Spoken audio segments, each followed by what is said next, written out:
Ken Jacobs, operations director at Bayou City Adventures, carries 5-year-old Astrid Galperin from a rescue boat. On Thursday, Houston as a torrential rain poured from the sky last Sunday. Carrie Henry sat in her snug West University Place living room nervously checking Facebook. Floodwaters were rising, emergency lines were jammed, and people were posting desperate pleas for help. 2 elderly people trapped in a one-story on their kitchen counters since noon. 7 people trapped in second floor. Henry grabbed a notepad and began scratching down details, thinking she would connect the people in trouble with other Facebook users offering boats and high-water vehicles. Within hours, the 36-year-old freelance food stylist was running a one-woman command center from her sofa. "I see some people commenting on one post and other people commenting on another post. And it just clicked," Henry said. "I had no idea what I was doing but no choice except to do it."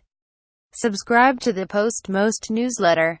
Today's most popular stories on the Washington Post. Henry was part of an unprecedented do-it-yourself relief effort that came to define Hurricane Harvey.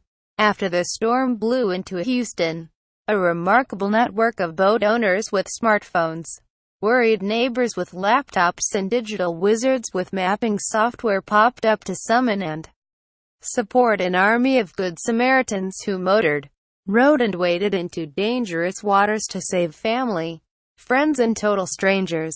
The "We the People" response seemed distinctly Texan, an outgrowth of the state's almost genetic disinclination to rely on the government for anything, and in some cases, resolute willingness to defy it. Just as some Texans defied mandatory evacuation orders ahead of the storm, many rescuers ignored repeated official warnings to stay off streets flooded with treacherous and fast-flowing waters. Texas officials, in turn, repeatedly emphasized the importance of personal responsibility. They warned people not to call 911 unless their life was in immediate peril. The top elected official in Tyler County, northeast of Houston, told people not to expect a rescue if they defied evacuation orders. His subtle as buckshot words on Facebook, "Get out or die." Across southeast Texas, police, firefighters, the National Guard, the Coast Guard and other agencies responded with immense force. But in a storm of Harvey's sheer monstrousness hundreds of miles across, lingering for days with bucketing rain that swallowed roads and initially kept rescue aircraft grounded, no government response could ever have been enough. So ordinary people took up the challenge. "The thing that's been completely different from anything I've ever seen is the way the community has responded. I can't explain to you how awesome it has been," said Houston Police Capt. Yasser Bashir, who stood in a West Houston neighborhood last week watching a volunteer flotilla of boats rescuing victims. Carrie Henry decided to take action when she saw her Houston neighbors being inundated by flood waters last week. Sitting in her living room using her laptop, her iPhone and social media, Henry formed a one-woman command center that would go on to rescue hundreds of flood victims. "Police were working non-stop, but we can't do it all," Bashir said. "It's because of the citizens that we were able to get everyone out." The citizen rescue campaign was made possible by technology that didn't exist in 2005 when Hurricane Katrina devastated New Orleans. Then, people listened to AM radio for news and organized rescues by ham radio or by calling reporters, who posted their cries for help on local news blogs. In 2007, Apple introduced the iPhone, accelerating the rise of social media. Today, more than 3/4 of Americans carry a smartphone in their pocket. According to the Pew Research Center, Harvey is the largest natural disaster to play out in the United States since the dawn of this hyper-connected era, because Harvey's strongest winds hit the Texas coast far to the south, near Corpus Christi. Houston didn't suffer the blanket power outages that hit New Orleans during Katrina. As a result, in more places than not, cell phones worked, laptops stayed charged, and people could log into neighborhood Facebook groups and message boards. Twitter, Instagram, Nextdoor and Snapchat. Rescuers also relied heavily on Zello, a free walkie-talkie app that has become popular among activists in conflict zones around the world. The app works on cell phone data plans or Wi-Fi and was designed to operate in places where signals are weak, making it particularly useful in disaster areas. It allows victims and rescuers to post voice messages to specific channels, such as the Cajun Navy and Harvey Animal Rescue. Bill Moore, chief executive of Zello, a startup based in Austin, said the app has seen a 20-fold increase in usage in Houston since Harvey hit. Houstonians also improvised their own digital tools as the floodwaters rose. Three buddies created the website Houston Harvey Rescue. According to the site, in under 3 hours, in a leaky office, with intermittent power, and a 2 GB server, the site allowed users to drop a pin on a Google Map to alert rescuers to people in trouble. The color of the pin could be changed to indicate the degree of urgency, and the pin could be removed when the rescue was completed, giving rescuers a real-time view of needs across the city. The site, which claims credit for over 7,600 active rescues, was no longer operational on Saturday. Long story short, we aren't needed anymore. Read a post from its 3 creators, Matthew Marchetti, Nate Larson, and Oliver Carter. Houston saved Houston by open sourcing its own rescue. Even Texas National Guardsmen sometimes found their cell phones more useful than radios, which have limited range. During patrols this week, soldiers said Facebook became a vital tool for receiving civilian reports of people in need of rescue. SPC Justin Snow said a responding unit found and rescued dozens of people trapped in a flooded building from a Facebook post. Hats off to Google Maps and dropping pins on iPhone. Snow said, there were the inevitable wild goose chases in Port Arthur on Thursday. A Facebook post said a rescuer had been electrocuted in the Montrose subdivision.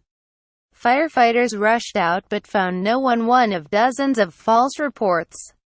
Social media has allowed us to process so much information, but it's almost information overload, said Sean Boudreau, vice president of Cajun Navy Relief, a volunteer rescue operation, from the command post in Lake Charles. We have trolls. We have hoaxes. The information overload also led at times to volunteer overload, and some would-be citizen rescuers were turned away from areas where there were already too many boats in the water. The Texas Department of Public Safety reported having to rescue some overeager but undertrained volunteers whose boats overturned in the swift current. Still, for the most part, the improvisational effort was successful. When Andrew Brenice saw his West Houston neighborhood flooding at a ferocious pace last Saturday, his first thought was Facebook Live. He pulled out his smartphone in the punishing rain and pleaded for volunteers with boats. 45 minutes later, the first truck arrived with a boat on a trailer. Then 10 more. Then 20. Then Brenice had a flotilla of fishing boats, kayaks, canoes and flat-bottomed skiffs which, over the next 6 days, rescued hundreds of people and animals. This is who we are, said Brenice, 31, a business development manager at a chemical company. The police and firefighters can't be everywhere, so the community has to step in and take control. Tanner Montgomery, 39, a real estate agent, and 2 friends drove 3 hours from San Antonio with a canoe on a trailer to help in Brenice's neighborhood, known as West Chase, where tree-lined streets of elegant homes were threatened throughout the week by releases from nearby Barker Reservoir. Montgomery didn't hear Breniz's appeal but was alerted through posts on Facebook and Zello, as well as text messages from other volunteers. There's way too many people who need help for just the emergency services, Montgomery said. There's only so many government employees, and there's a lot more of us.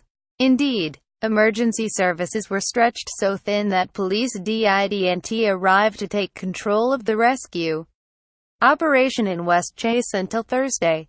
Even then, they had no boats, so they had to hitch rides with the Citizen Navy, including Montgomery's canoe. In Memorial, one of Houston's older communities, Denver, Courtney and Alex Clayman spent days using their personal boats to rescue stranded neighbors. I was sitting there just chewing my fingers off, going, I can't watch this and not go help, said Clayman, 44, an insurance agent who drove 2 hours from Palestine, Tex. Basically, as a Texan, you know, you're called to duty when something like this happens, added Courtney, 48, an interior designer from Houston.